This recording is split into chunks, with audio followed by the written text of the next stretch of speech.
بس جو شعر اچھا پڑھ رہا ہے، جس کی سور اچھی ہے، جب لوگوں کو منبر رسول پہ بیٹھ کر ہنسا رہا ہے، مذاق کر رہا ہے، لطیفے سنا رہا ہے، اسی کو ہم آپ کو غلاموں میں بلاتے ہیں، تبلیغ کرواتے ہیں۔ حتیٰ مولا علی رضی اللہ تعالیٰ عنہ ایک دفعہ مسجد میں تشریف لائے، عراق کی مسجد میں۔ جب مسجد میں پہنچے تو وہاں ایک شخص درس دے رہا تھا۔ آپ نے اس سے پوچھا کہ کیا تیرے پاس قرآن کے ناسخ و منسوخ کا علم ہے؟ کیا تیرے پاس قرآن کریم کی آیات جو احکام قرآن کہلاتی ہیں، جن میں فقہ کے شریعت کے احکام بیان ہوئے ہیں، ان آیات کے بارے میں علم ہے؟ وہ جو منبر رسول پہ بیٹھا ہوا تھا اس نے کہا کہ مجھے کوئی علم نہیں، نہ ہی تو میں ناسخ و منسوخ کو جانتا ہوں، نہ ہی قرآن کی جو آیات احکام قرآن کہلاتی ہیں ان کو جانتا ہوں۔ فرمایا جب تک تیرے پاس ناسخ اور منسوخ کا علم نہیں ہے، اس وقت تک تو منبر رسول پہ نہیں بیٹھ سکتا۔ پہلے قرآن کریم کی آیات کے احکام سیکھ کے آؤ۔ کبھی ہم نے پوچھا کرتا کہ صحیح مسلم کی حدیث ہے، صحیح مسلم کی، آقا کریم علیہ السلام نے فرمایا یہ بات کہاں سے چل رہی ہے کہ حضرت یوسف علیہ السلام نے اپنا خواب کسی اور کو بیان نہیں کیا بلکہ کن کو بیان کیا؟ حضرت یعقوب علیہ السلام کو۔ کیوں بیان کیا؟ کیونکہ اس وقت آپ کے سامنے حضرت یعقوب علیہ السلام سے بڑھ کر نہ ہی تو کوئی اہل علم تھا، نہ ہی کوئی اہل تقویٰ تھا۔ سبحان اللہ۔ یہ سبق کیا یوسف علیہ السلام نے کہ جب بھی دین کی بات آئے، شریعت کے مسئلے کی بات آئے، شریعت کے بارے میں جاننا ہو تو کسی بھی شخص سے سوال نہ کرے سوائے اس کے جس کے پاس شریعت کا علم بھی ہو اور تقویٰ بھی ہو۔ وہ چیزوں کا ہونا ضروری ہے۔ ہو سکتا ہے تقویٰ ہو، شریعت کا علم نہ ہو، وہ بھی ہلاک کرتے ہیں۔ ہو سکتا ہے شریعت کا علم ہو، تقویٰ نہ ہو، وہ بھی ہلاک کرتے گا۔ ہو سکتا ہے کہ اس کے اندر دنیا کی حرص و ہوس ہو، دنیا کا لالچ ہو، دنیا کی عیش عشرت کا وہ پجاری ہو، تو وہ آپ کو، آپ کی ذات کو، آپ کے منصب کو، آپ کے مال کو دیکھ کے وہ مسئلہ بیان کرے گا۔ سبحان اللہ۔ وہ یہ بھی دیکھے گا کہ شریعت کیا کہتی ہے۔ آپ نے واقعہ سنا ہوگا صحیح بخاری میں، یہ واقعہ بہت معروف ہے، 99 قتل والا، سنا ہوا یا نہیں سنا ہوا؟ لیکن اس میں ایک ایسی بات ہے جو آپ نے نہیں سنی۔ اللہ کے لیے ایسے شخص کو سنیں جو منبر رسول پہ بیٹھے، جب قرآن کی تبلیغ کرے، حدیث رسول کو بیان کرے تو اس کے چہرے پہ کبھی مسکراہٹ نہ ہو، ہنسی نہ ہو، بلکہ خوف ہی خوف نظر آئے، تقویٰ ہی تقویٰ نظر آئے، اس کے دل میں اللہ تعالیٰ کی خشیت نظر آئے۔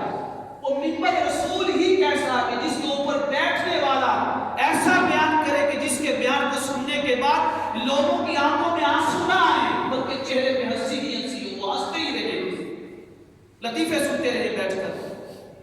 یہ 99 قتلوں والے واقعہ میں ایک اور بھی بات ہے۔ صحیح بخاری کی حدیث آقا کریم علیہ السلام نے فرمایا کہ جب وہ 99 قتل کر چکا تو ایسے شخص کے پاس آیا کہ اہل تقویٰ تھا، اہل تقویٰ تھا، عبادت بہت کرتا تھا، زاہد تھا، بہت معروف تھا کہ وہ اللہ تعالیٰ سے ڈرتا ہے، خشیت رکھتا ہے، اللہ کے خوف میں زندگی گزارتا ہے۔ اس کے پاس آیا، پوچھا کہ میں نے 99 قتل کر دیے ہیں، کیا میں توبہ کر سکتا ہوں؟ توبہ کے دروازے کھلے ہیں۔ آقا کریم علیہ السلام فرماتے ہیں کہ اس عابد اور زاہد شخص نے کہا جو اہل تقویٰ میں سے تھا، اس نے کہا کہ توبہ کے دروازے میرے لیے بند ہے۔ یہ اہل تقویٰ تھا، اہل علم نہیں تھا، اہل تقویٰ تھا، زاہد تھا، عبادت گزار تھا۔ آج کل کیا ہو گیا ہے کہ اگر کسی نے داڑھی مبارک رکھ لی ہے، اللہ تعالیٰ سب کو توفیق دے، اگر اس کا نام اچھا ہے، عبادت کرتا ہے، نمازیں پڑھتا ہے، 5 وقت کا نمازی ہے، تو ہم اس کو مفتی بھی بنا دیتے ہیں کہ یہ مفتی بھی بن گیا ہے، یہ دین کی شریعت کا عالم بھی بن گیا ہے، یہ آقا کریم علیہ السلام کے بتائے ہوئے سارے احکام کا بھی عالم ہے، اس کو جانتا بھی ہے۔ آپ اس سے ڈسکس کریں۔ یہاں تک نہیں بلکہ آج تو ہر شخص مفتی ہے۔ ہمارے پاکستان میں 2 چیزیں عام ہیں، 2 چیزیں عام ہیں۔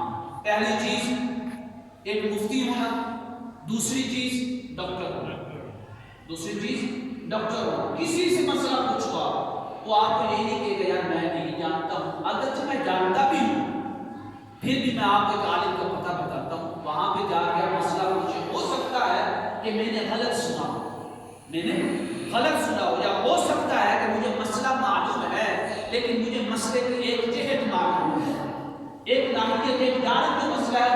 معلوم ہے، دوسری طرف جو جہت ہے مسئلے کی وہ معلوم نہیں ہے، کبھی نہیں کوئی کہے گا سب ان کو بیان کرنا کسی نے پوچھے یار نماز ہو گئی، وہ کہے گا نماز ہو گئی.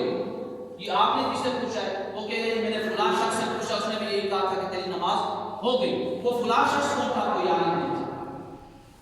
آقا کریم علیہ الصلوۃ والسلام نے فرمایا کہ اس کو بھی قتل کر دیا، اسے اہل تقوی شخص نے، اور کہا توبہ تو ویسے نہیں ہے جو 100 کا عدد پورا کر لیتا ہو. اب آپ صلی اللہ علیہ وسلم فرماتے ہیں کہ وہ دوسرے شخص کے پاس گئے. آپ جانتے ہیں وہ کون تھا؟ فرمایا وہ عالم، وہ ایک عالم شخص تھا، وہ ایک عالم شخص تھا، یعنی ایسا شخص تھا جس کے اندر علم بھی تھا اور تقوی بھی تھا. میرے آقا کریم علیہ الصلوۃ والسلام نے فرمایا کہ جب وہ 100 قتل کرنے والا اس کے پاس آیا اور پوچھا کہ کیا میرے لیے توبہ کے دروازے کھلے ہیں؟ فرمایا اگر تو 1000 بھی قتل کر دے تب بھی توبہ کے دروازے کھلے ہیں جب تک تیری روح اس دار فانی سے رخصت نہیں ہو جاتی. سبحان اللہ سبحان اللہ. میں اس عالم شخص نے اس کو تباہی اور بربادی سے بچا لیا. حضرت یوسف علیہ السلام نے کس سے پوچھا جو اس وقت سب سے زیادہ اہل علم بھی تھے اور اہل تقوی بھی تھے، لہذا منبر رسول کو ان لوگوں سے پاک کرو، ان لوگوں کو دور رکھو. صحیح مسلم کی حدیث ہے، اللہ اکبر، اس حدیث کو یاد کر لیں. اللہ، یہ صحیح مسلم کی، ہماری اہل سنت کی قرآن کریم کے بعد افضل ترین 2 کتابیں ہیں، ایک صحیح بخاری ہے اور دوسری صحیح مسلم ہے. صحیح مسلم میں میرے آقا کریم علیہ الصلوۃ والسلام نے فرمایا، آج کے دور کے متعلق فرمایا کہ منبر رسول پہ ایسے لوگ آئیں گے دجال نہ کذاب. اللہ اکبر، جو منبر رسول پہ بیٹھیں گے ان میں سے اکثر ایسے ہوں گے جو دجال بھی ہوں گے اور جھوٹے بھی ہوں گے. عرض کیا یا رسول اللہ ہمارے لیے کیا ہے، وہ کریں گے کیا؟ فرمایا کہ وہ منبر رسول پہ بیٹھیں گے، آپ کو ایسی باتیں سنائیں گے، سن لیں، ایسی باتیں سنائیں گے جن باتوں کو نہ تو کبھی تم نے اپنے آبا سے سنا ہوگا، اپنے والدین سے سنا ہوگا، نہ ہی کبھی دادا اور پرداداؤں سے سنا ہوگا. ایسے مسئلے بیان کریں گے. وہاں پہ آ کے کریم علیہ الصلوۃ والسلام نے فرمایا وَإِيَّاكُمْ وَإِيَّاهُمْ، خود کو ان سے دور رکھنا اور ان کو اپنے آپ سے دور رکھنا کہ تمہارے قریب ہی نہ آئے. عرض کیا یا رسول اللہ کیوں؟ فرمایا وَلَا يُضِلُّونَكُمْ وَلَا يَفْتِنُونَكُمْ، کہ کہیں ایسا نہ ہو کہ تم منبر رسول پہ ان جھوٹے لوگوں کو بٹھا دو، وہ تمہیں بھی گمراہ کریں گے اور خود بھی گمراہ ہو گے. صرف گمراہی نہیں بلکہ تمہیں لڑائی جھگڑوں میں فتنوں میں مبتلا کر دیں گے. آپ دیکھیں آج کل کیا ہو، حتیٰ کہ مسند امام احمد بن حنبل میں حدیث ہے، اگر قصہ یوسف بیان کرنے پہ آئیں، کیونکہ قصہ یوسف یہاں پہ ختم ہوتا ہے، رب کائنات نے فرمایا جانتے ہو یہ قصہ ہم نے کیوں بیان کیا؟ عبرۃ لأولی الالباب، اس میں سننے والوں کے لیے نصیحتیں ہیں، ہدایتیں ہیں. مسند امام احمد بن حنبل میں حدیث ہے، اگر ہم یہ قصہ سننے پہ آئیں تو کئی سال لگ سکتے ہیں، یہ قصہ ختم ہی نہیں ہو سکتا. اس کا ایک ایک لفظ ہمیں کسی نہ کسی بات کی طرف رہنمائی کرتا ہے. ایک ایک لفظ، یعنی ایک ایک آیت پہ کئی کئی ہفتے لگ سکتے ہیں. مسند امام احمد بن حنبل میں حدیث مبارکہ ہے، آقا کریم علیہ الصلوۃ والسلام نے فرمایا اللہ اکبر. اس حدیث کو بھی یاد رکھتے ہیں. اگر آج کے دور میں بچنا چاہتے ہو، آج کے دور میں کتنے، اگر آپ حساب کریں نا، کاؤنٹنگ کریں، تقریباً 90% جتنے بھی لوگ جلسوں میں تقریر کرتے ہیں وہ عالم نہیں ہیں، صرف خطیب ہیں. ان کو سن لگانی آتی ہے یا تقریر اچھی کرنی آتی ہے یا لوگوں کو اپنی طرف قائل کرنا آتا ہے. 90% لوگ ہمارے جلسوں میں تقریر کرنے والے عالم نہیں ہیں. 10% جو لوگ عالم ہیں وہ تقریروں پہ نہیں آتے، وہ اداروں میں، مدارس میں، جامعات میں، یونیورسٹیوں میں بیٹھ کر اللہ اور اس کے رسول کی باتوں کو بڑھا رہے ہیں. قال اللہ، قال رسول اللہ، قال اللہ، قال رسول اللہ. 2-3% کے لوگ ایسے ہوں گے جو پڑھے لکھے ہیں، جو تقریریں کرتے ہیں. مسند امام احمد بن حنبل میں حدیث مبارکہ سنیں، میرے آقا کریم علیہ الصلوۃ والسلام نے فرمایا کہ جب 6 کام تم میں واضح ہو جائیں، ظاہر ہو جائیں، 6 برائیاں جنم لے لیں، اس وقت موت کی تمنا کرنا. سبحان اللہ سبحان اللہ. کیونکہ اس وقت ہمارا دین محسوس نہیں ہے. موت کی تمنا کرنا. اس میں سے چھٹی بات کیا ہے؟ فرمایا کہ جب تم دیکھو کہ لوگ دین کی بات سننے کے لیے اہل علم کو نہیں بلاتے بلکہ ان کو بلاتے ہیں یغنیہم، جو تقریر کرتے ہوئے سر لگاتا ہوگا. یہ حدیث مبارکہ کے الفاظ، صرف سر لگانا نہیں، فرمایا ان کو بلائیں گے جو ایسی بات کریں گے جن کا دین کے ساتھ تعلق ہی نہیں ہے. آپ سن لیں، بعض مدنی بنے پھرتے ہیں، بعض کوئی دوسرے ہیں جو منبر رسول پہ بیٹھ کر لطیفے سناتے ہیں، مذاق کرتے ہیں. آقا کریم علیہ الصلوۃ والسلام خبر دے رہے ہیں جن کے بارے میں قرآن کہتا ہے تلک من انباء الغیب نوحیھا الیک، اے محبوب آپ کی شان تو یہ ہے کہ ہم آپ کے اوپر غیب کی خبریں نازل کرتے ہیں. سبحان اللہ، سبحان اللہ. کوئی ایسا فتنہ نہیں ہے، کوئی ایسا واقعہ نہیں ہے، کوئی ایسا حادثہ نہیں ہے، کوئی ایسا وقت نہیں ہے جس کے بارے میں آقا کریم علیہ الصلوۃ والسلام نے مدینے میں بیٹھ کر صحابہ اکرام کے مجمع میں خبر نہ دی ہو.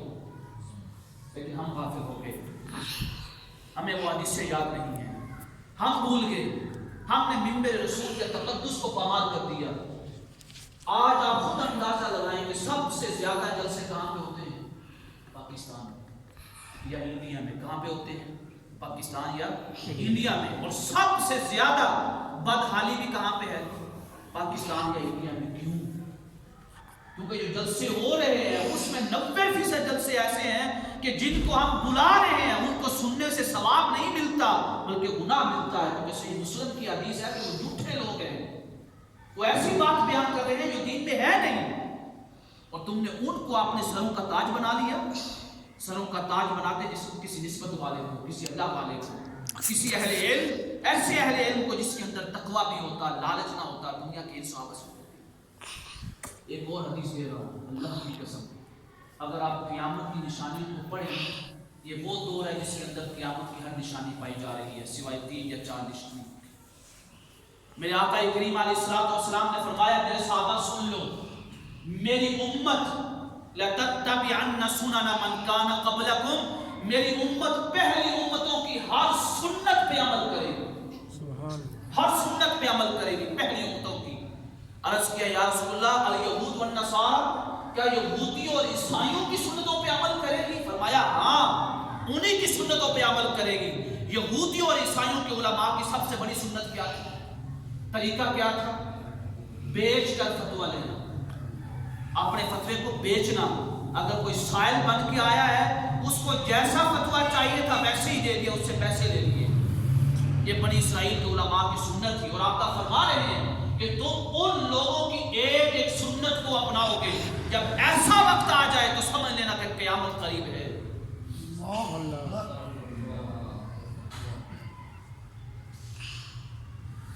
یہاں پہ فرمایا کہ میں نے 11 ستاروں کو دیکھا. کتنوں کو؟ 11 ستاروں کو. ایک سورج کو اور ایک چاند کو دیکھا. آپ کو خواب کی تعبیر ابھی معلوم نہیں تھی. آپ نے حضرت یعقوب اپنے والد سے ابا جان سے عرض کیا، آپ نے سب سے پہلے کیا نصیحت کی؟ اللہ اکبر. خواب کی تعبیر نہیں بتلائی ہے، خواب کی تعبیر بیان نہیں کی کہ اس خواب کا مطلب کیا ہے، مقصد کیا ہے، معنی مفہوم کیا ہے. سب سے پہلی وصیت جس کے اندر آج ہر شخص مبتلا ہے، ہر شخص، کسی کا بھی دل اس سے پاک نہیں ہے. فرمایا قال یا بنی لا تقصص رؤیاک علی اخوتک، یہ جو تو نے خواب دیکھا ہے میرے بیٹے، بنیہ کہتے ہیں میرے پیارے بیٹے. اگر بنی ہو تو اس میں کم پیار ہوتا ہے، اگر لفظ بنی ہو یا بنیہ کا مطلب ہے بہت پیارے بیٹے.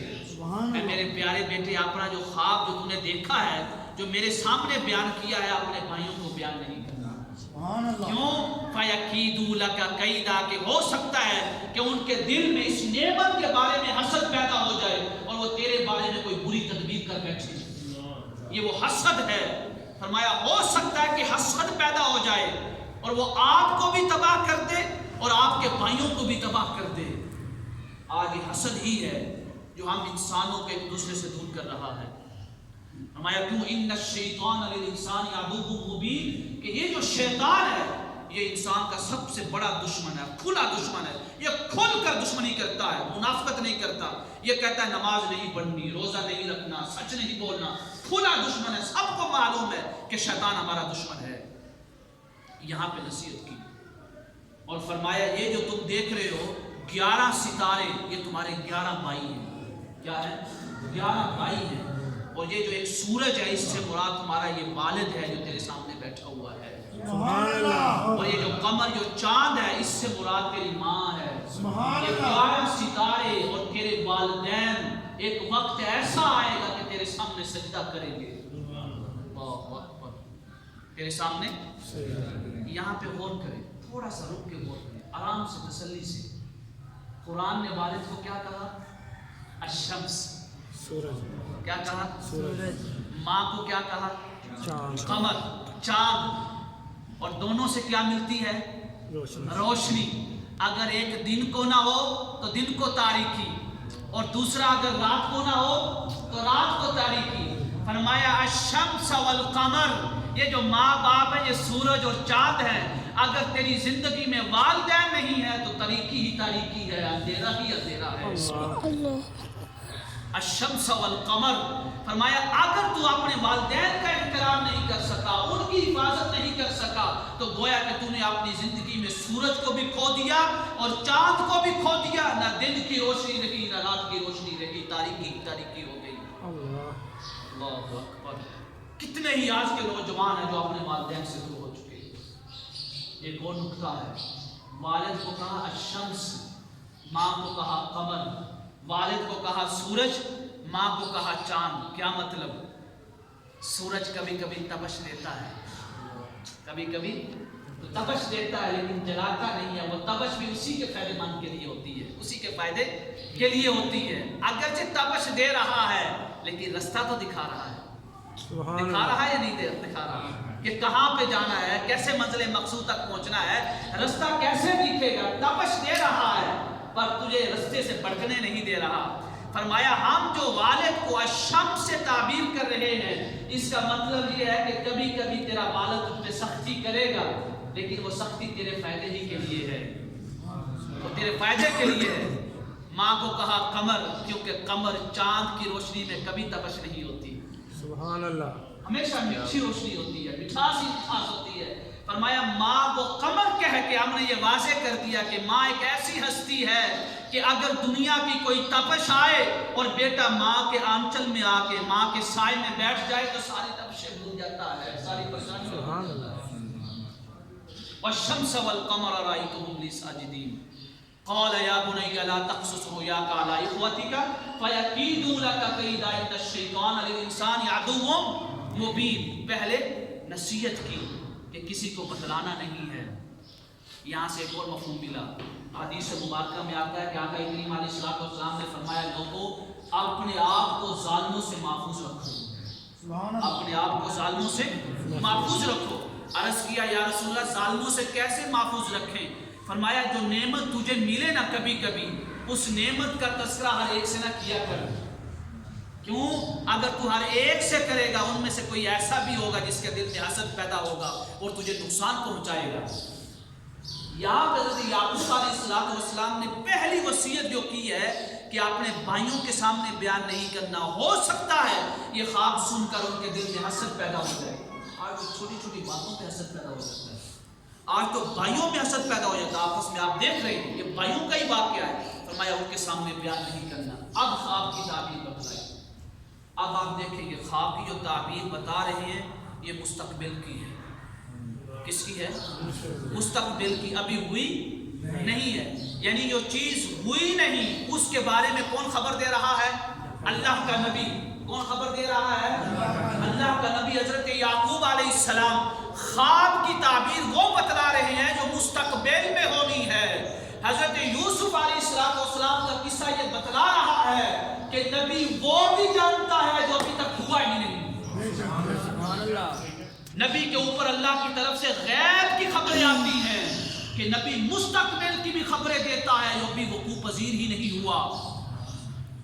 فرمایا وَكَذَلِكَ بیٹے سن لے، یہ جو خواب ہے اس کی تعبیر یہ ہے کہ يَجْتَبِيكَ رَبُّكَ، تیرا رب تجھے بڑا بلند پایا مقام دے گا، سبحان اللہ، بڑا مقام دے گا۔ سبحان اللہ۔ یہاں بلندی سے یاد آ گیا شاہ ولی اللہ محدث دہلوی اکثر فرمایا کرتے تھے، اکثر وہ کہتے تھے کہ جب بلندیوں کا ذکر کرو یہ نہ کہو کہ میرے نبی بلندیوں پر ہے،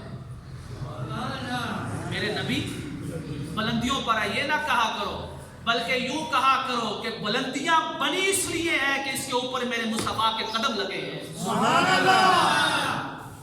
کہ بلندی کو بلندی ملی اس لیے کہ قدمین مصطفیٰ لگے ہیں. یہ نہ کہو کہ مصطفیٰ بلندیوں پر ہے، بلکہ یوں کہو کہ بلندیاں مصطفیٰ کے قدموں سے ہیں. سبحان اللہ. بلندیاں مصطفیٰ کے قدموں پہ ہیں. فرمایا آپ بڑا اعلیٰ مقام اللہ تعالیٰ عطا کرے گا. دوسرا فرمایا وَيُعَلِّمُكَ مِن تَأْوِيلِ الْأَحَادِيثِ، اللہ تعالیٰ آپ کو خواب کی تعبیر کا علم بھی عطا کرے گا. سبحان اللہ. خواب کی تعبیر کا علم بھی عطا کرے گا اللہ رب العزت. وَيُعَلِّمُكَ مِن تَأْوِيلِ الْأَحَادِيثِ، دوسری تعبیر یہ بیان فرمائی. تیسرا کیا فرمایا؟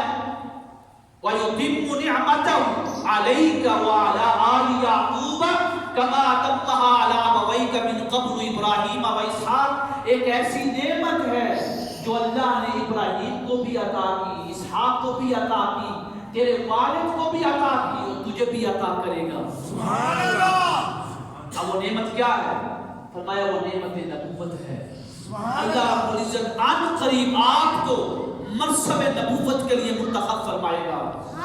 چھوٹے سے بیٹے کو اس والد کی کتنی خوشی ہوگی، کتنا خوش ہوگا وہ والد. اس کے لیے کتنے حسین لمحات ہوں گے کہ جس والد کو اپنے بیٹے کے بارے میں پتا چل جائے کہ یہ مستقبل کا نبی ہے. مستقبل کا نبی ہے. اس سے سبب کیا ملتا ہے کہ اس بیٹے سے خوش ہوا کرو جو دین پڑھتا ہے، جو دین کی تعلیم حاصل کرتا ہے، جو دین کے احکام کو جانتا ہے. فرمایا ان ربک علیم حکیم، جان لو تمہارے رب کو ہر شے کا علم بھی ہے اور وہ دانا بھی ہے. وہ ہر کام کو اس کے وقت پہ کرتا ہے، پہلے نہیں. اس میں سبب کیا ملا کہ اے یوسف جو تُو نے میرے بیٹے خواب دیکھا ہے صبر رکھنا. یہ بھی مقام نہیں ملا، ملے گا. یجتبیک ربک، اللہ آپ کو مقام دے گا.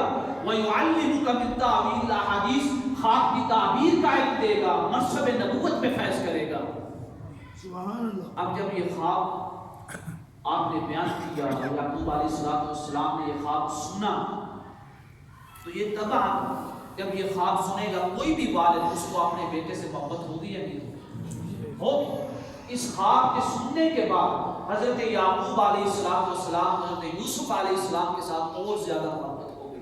سبحان اللہ. یعنی باقی بچے بھی آپ کی باقی اولاد تھی 10 بیٹے، 11واں تو آپ کا بھائی تھا بنیامین جو بہت چھوٹے تھے. یعنی 10 بیٹوں کو بھی علم ہو گیا کہ یار یہ جو محبت ہے یہ وہ محبت نہیں جو ایک اولاد کے ساتھ ہوتی ہے، یہ ایک اولاد کے ساتھ ہوتی ہے، بلکہ یہ تو کوئی عجیب محبت ہے.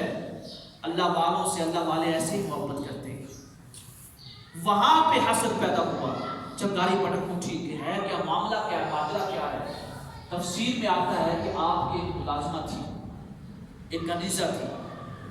جب حضرت یعقوب علیہ السلام رات کی تاریکی میں آپ کو یہ خواب کی تعبیر بتلا رہے تھے تو اس نے سن لیا تھا اور آپ کو معلوم بھی ہو گیا تھا کہ کوئی سن رہا ہے خواب. اس نے حضرت یوسف علیہ السلام کے دیگر 10 بھائیوں کو بتلا دیا کہ رات کو یہ خواب دیکھا ہے جس کے لیے تم خواہش مند ہو کہ ہاں حضرت یعقوب اپنے ابا جان کے جانشین بنے.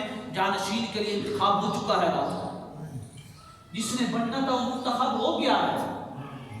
اب وہ نعمت تمہارے نصیب میں نہیں ہے. جب یہ بات سنی تو حسد پیدا ہو گیا کہ اگر ہم اپنے چھوٹے بھائی یوسف کو مار دیتے ہیں نعوذ باللہ تو یہ جو منصب یوسف کو ملنے والا ہے یہ ہمیں ملے گا. اب یوسف کی اتنی اوقات ہوگی، یہ کہتے ہیں کہ یوسف کی اتنی اوقات ہوگی کہ ہمیں خواب میں دیکھتا ہے کہ اتنے قد آور بھائی اس کے سامنے سجدہ ریز ہے، سجدہ کر کے ہیں، وہ ہمارے اوپر حکومت کرنا چاہتا ہے. قرآن نے کہا اذ قال یوسف واخوہ احب الی ابینا منا ونحن عصبہ. وہ بھائی آپس میں مشورہ کر رہے تھے، یہ باتیں کر رہے تھے کہ ہمارے ابا جان کو ہمارے چھوٹے بھائی یوسف سے بڑی محبت ہو گئی ہے.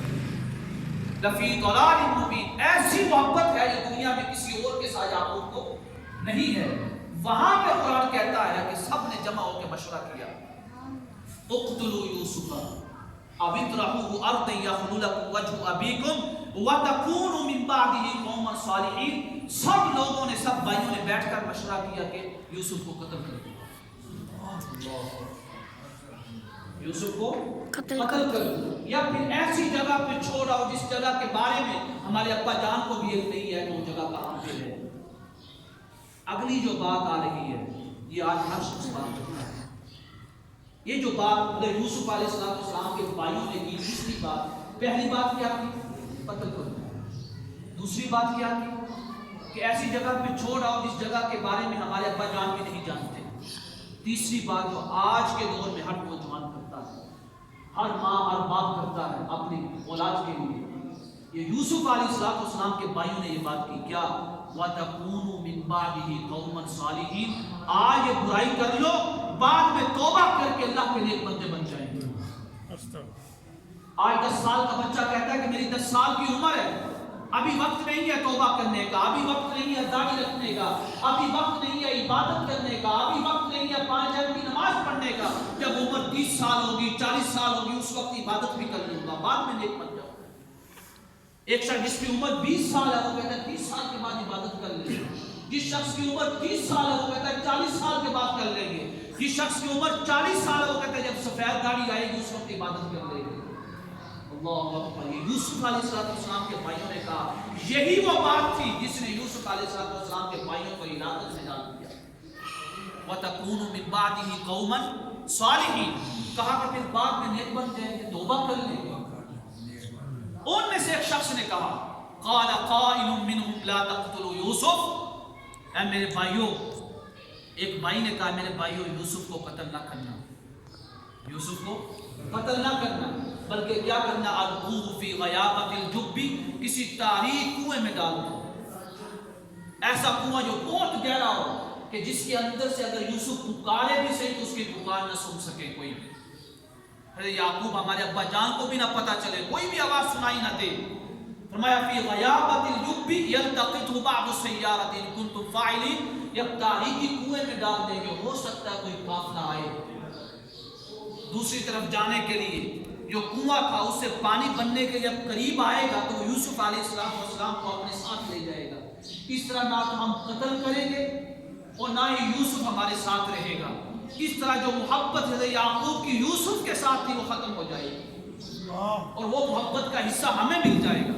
بعض السیارۃ ان کنتم فاعلین، یہ مشورہ ہو چکا ہے، سارے بھائیوں کی میٹنگ ہو چکی ہے، سیٹنگ ختم ہو گئی، مشاورت ہو گئی، اب سب مل کے آئے۔ اب بات کیا کریں کہ حضرت یعقوب ہمارے ابا جان ہمارے چھوٹے بھائی یوسف کو ہمارے ساتھ بھیج دیں۔ سارے جمع ہو کے آ گئے، عرض کرنے لگے، قالوا یا ابانا ما لک لا تأمنا علی یوسف وإنا لہ لناصحون، ہمارے ابا جان آپ کو ہو کیا گیا ہے کہ یوسف کے معاملے میں آپ ہمارے اوپر اعتماد کرتے ہی نہیں، کبھی بھی یوسف کو ہمارے ساتھ بھیجتے نہیں ہو، وإنا لناصحون، حالانکہ ہم اس کے خیر خواہ ہیں۔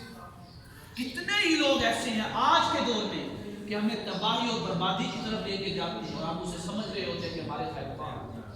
وَإِنَّا لَهُ لَنَاصِحُونَ أَرْسِلْهُ مَعَنَا غَدًا يَرْتَعْ وَيَلْعَبْ وَإِنَّا لَهُ لَحَافِظُونَ، ہمارے ابا جان یوسف کو کل صبح ہمارے ساتھ بھیج دینا، یا تو یہ بکریاں چرائے گا یا پھر وہاں پہ کھیل کود کرے گا، کھیل لے گا، کبھی باہر گیا نہیں ہے، چلو کھیلنے کا وقت مل جائے گا۔ وَإِنَّا لَهُ لَحَافِظُونَ، ہم اپنے بھائی یوسف کی حفاظت کریں گے، اس کے ساتھ رہیں گے۔ اللہ اکبر، لا الہ الا اللہ محمد رسول اللہ۔ ہیلے دیکھیں، وسیلے، یعنی کیسے بہانے بنائے جا رہے ہیں کسی کو ہلاکت کی طرف لے جانے کے۔ قال انی لیحزننی ان تذهب به واخاف ان یاکلہ الذئب وانتم عنہ غافلون، فرمایا کہ مجھے غم ہے کہ کہیں تم اسے لے جاؤ اور اس کو کوئی بھیڑیا کھا جائے۔ اللہ اکبر، بھیڑیا کا کیوں کہا؟ نبی مستقبل کی بات پہلے جانتا ہے کہ تم یہ بہانہ بناؤ گے، فرمایا مجھے خوف ہے کہ تم لے بھی جاؤ۔ آئے ہائے اللہ اکبر، یا مفسرین نے لکھا حضرت یعقوب علیہ السلام کی شفقت دیکھی، رحمت دیکھی اپنے بیٹوں کے ساتھ۔ اللہ اکبر، فرمایا کہ یعقوب علیہ السلام کو علم ہو چکا تھا وحی کے ذریعے کہ یہ یوسف کو لے جا کے یہ کریں گے، لیکن بتلا دیا کہ بہانہ کیا کرنا ہے واپسی پہ آ کے، تاکہ اللہ کے عذاب سے بچ سکو۔ اللہ اکبر، تاکہ سچ نہ بولو، بہانہ یہ کرنا ہے تاکہ کہیں اللہ کا عذاب تمہیں اپنی لپیٹ میں نہ لے لے۔ قالوا لئن اكله الذئب ونحن عصبة انا اذا لخاسرون، کیا یوسف کو بھیڑیا کھا جائے گا؟ ہم اس کے 10 بھائی، قد آور بھائی، صحت مند بھائی، بڑے نوجوان پہلوان 10 بھائی یوسف کے ساتھ ہوں گے، کیا پھر بھی یوسف کو بھیڑیا کھا جائے گا؟ انا اذا لخاسرون، اگر پھر بھی کھا جائے تو مطلب ہماری جوانی کسی کام کی نہیں۔ اللہ اکبر، ہماری جوانی کسی کام کی نہیں۔ تو کیا ہوا؟ کہتے ہیں کہ جب وہ گئے، انہوں نے یوسف علیہ السلام کو مارا بھی، پیٹا بھی۔ فلما ذهبوا به واجمعوا ان يجعلوه في غيابة الجب واوحينا اليه لتنبئنهم بامرهم هذا وهم لا يشعرون، وہ لے گئے اور سب کا اتفاق اس بات پہ ہوا کہ کسی تاریکی کنویں میں ڈال دیا۔ حضرت یوسف علیہ السلام کو کنویں میں ڈال دیا گیا۔ قرآن کہتا ہے کنویں میں ڈال کر انہوں نے کہا کہ اب اپنے ابا جان کو قائل کیسے کرنا ہے کہ بھیڑیا کھا گیا، بھیڑیا کھا گیا۔ انہوں نے ایک بھیڑیے کو مارا، کسی بھی جانور کو مارا، اس کا خون حضرت یوسف علیہ السلام کے کپڑے پہ لگایا، قمیص کے اوپر۔ وہ قمیص لے آئے، یبکون، روتے ہوئے رو رہے ہیں، اونچی اونچی آواز سے رو رہے ہیں۔ اس سے پتہ کیا چلا کہ کبھی کبھی ظالم بھی روتا ہے اپنے ظلم کو چھپانے کے لیے۔ وہ جیسے بنی اسرائیل کا واقعہ ہوا، اس نے خود مارا، شور مچا رہا ہے، مجھے قاتل چاہیے، مجھے قاتل چاہیے، مجھے قاتل چاہیے۔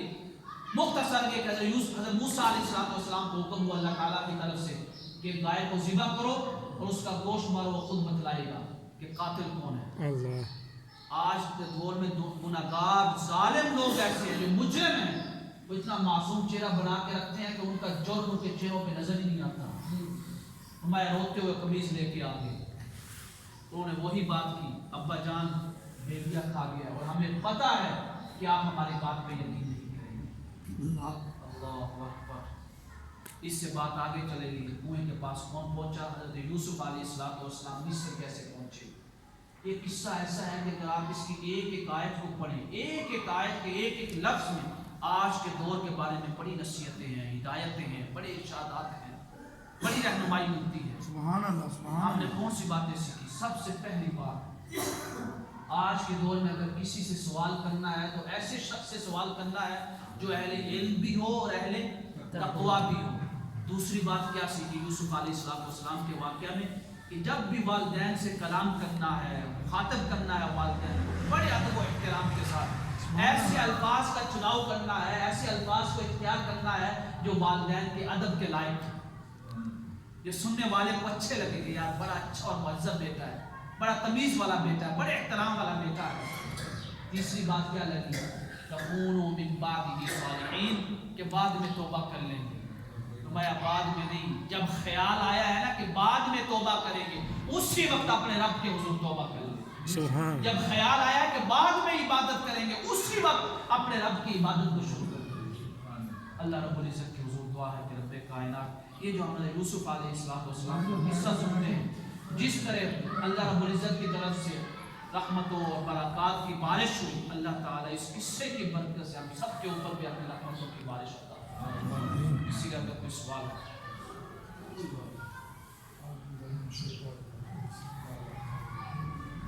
تمام دوست احباب، یعنی کہ ایسے مسجد کے اندر کسی مسجد اندر بھی چندہ دینا ہے، اگر اعلان ہوتا چندے کا تو مسئلہ سامنے آیا میرے اس مسئلے کا، اگر بل واسطے پیسے کٹھے کیے جانے ہیں مسجد کا بل میں، اگر وہ پیسے بچ جانے تو پیسے واپس کرنا پڑیں، کیونکہ میرے کو جی غلطی ہوئی کہ تمام دوستوں کو معذرت چاہوں گا، کیونکہ ایک جرم ہے بہت بڑا، ایک جرم ہے، کیوں کہ اسی لمباریوں واسطے پیسے کٹھے کرنے ہیں، اسی پڑھ کے عالم دین دے چڑھیے، وہ بھی غلط ہے، کیونکہ متولی بننا آسان ہے، لیکن یہ نظام چلانا بہت اوکھا ہے۔ اس بارے میں حضرت صاحب سارا بیان کریں گے، تمام لوگوں سے بات سنو۔ سوال سمجھ آیا؟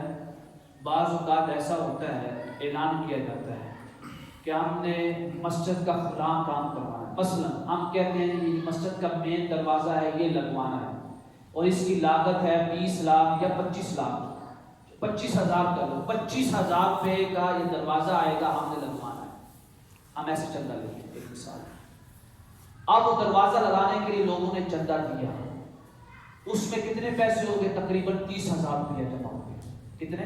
30,000. اب یہ جو اوپر والا 5,000 ہے, کیا ہم مسجد میں استعمال کر سکتے ہیں یا نہیں کر سکتے؟ یہ سوال سمجھ آ گیا. آج کل مساجد میں ایسی برائی ہوتی ہے, وہ کیا کہتے ہیں مسجد کا ہم نے فلاں کام کروانا ہے, اس کام کے لیے لوگ اتنا پیسہ دیتے ہیں کہ وہ پیسہ اس کام کی لاگت سے بھی زیادہ جمع ہو جاتا ہے. تو اس کا جواب سن لیں, کیونکہ یہ وقف کا پیسہ ہوتا ہے, اور وقف کا مطلب یہ ہوتا ہے کہ جس شہر کے لیے آپ نے پیسہ دیا ہے اسی شہر کے لیے استعمال ہوگا. اگر آپ نے دروازے کے لیے پیسے مانگے ہیں اور دروازے کی لاگت تھی 25,000, آپ کے پاس جمع ہو گیا 30,000, اب اوپر والا 5,000 آپ مسجد کے دوسرے کام میں استعمال نہیں کر سکتے, بلکہ وہ 5,000 جتنے بھی لوگوں نے پیسے دیے ہیں, اگر آپ کے پاس کوئی لسٹ ہے یا رسید ہے یا نام ہے, ان کو واپس کریں گے. اگر نام نہیں ہے تو ظن غالب, یعنی جو غالب گمان ہے کہ یار ان لوگوں نے پیسے دیے تھے, جن کا نام آئے ان میں برابر ہم تقسیم کر دیں گے.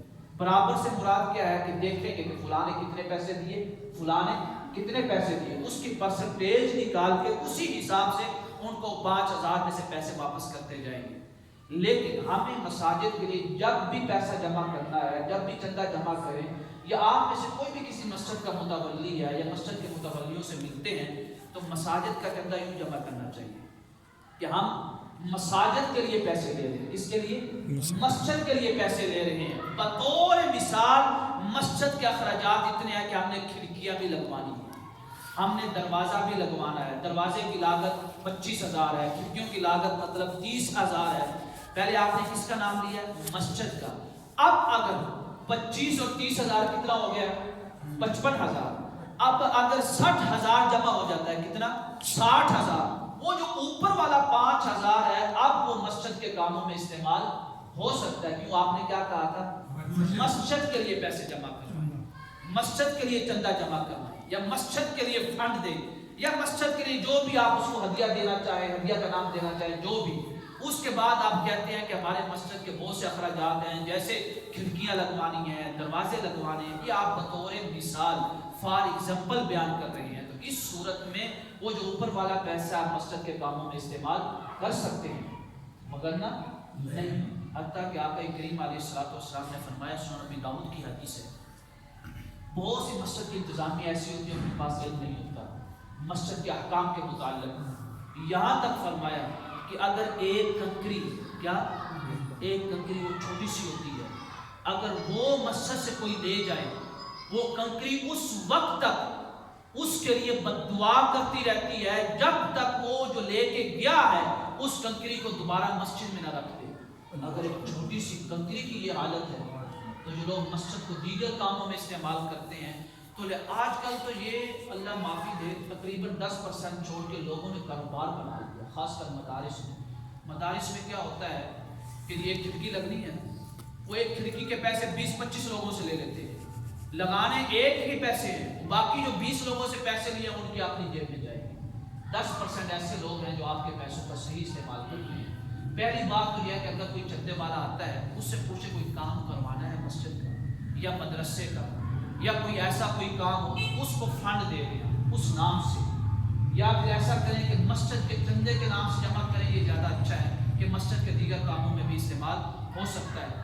اب پچھلے دن کیا ہوا, ایک بندے نے سوال پوچھا مفتی صاحب سے کہ قبرستان کے اندر جو درخت وغیرہ ہوتے ہیں, کیا اس کو ہم مسجد کے کاموں میں استعمال کر سکتے ہیں یا نہیں کر سکتے؟ قبرستان کون سی زمین ہے؟ وقف والی زمین. وہاں پہ جو بھی چیز ہوگی وہ کس کے لیے استعمال ہوگی؟ قبرستان کے لیے. قبرستان کی آپ چار دیواری بنائیں, قبرستان کی جگہ خریدیں, یا قبرستان کے دیگر کاموں میں لگائیں, یا جنازہ دان میں لگائیں, جو بھی قبرستان کے متعلقہ کام ہے. اب وہ مفتی صاحب نے کہا جی جو قبرستان میں جو درخت ہوتا ہے اس کا استعمال نہیں کر سکتے. مسئلہ یہی ہے کہ نہیں استعمال کر سکتے. اب ان کے ایک شاگرد تھے, بعض اوقات علم کم ہوتا ہے, اس نے کہا کہ ہمارے استاد جو ہے دال مدل گمراہ بھی ہیں, گمراہ کرنے والے بھی. یعنی اس کو پتہ نہیں تھا وقف کے احکام کے, کہ وقف کا اصول یہی ہے کہ جس چیز کی یا جس جگہ کی کوئی شے ہے وہ وہیں پہ ہی استعمال ہوگی, دوسری جگہ پہ استعمال نہیں ہو سکتی. چندہ دیں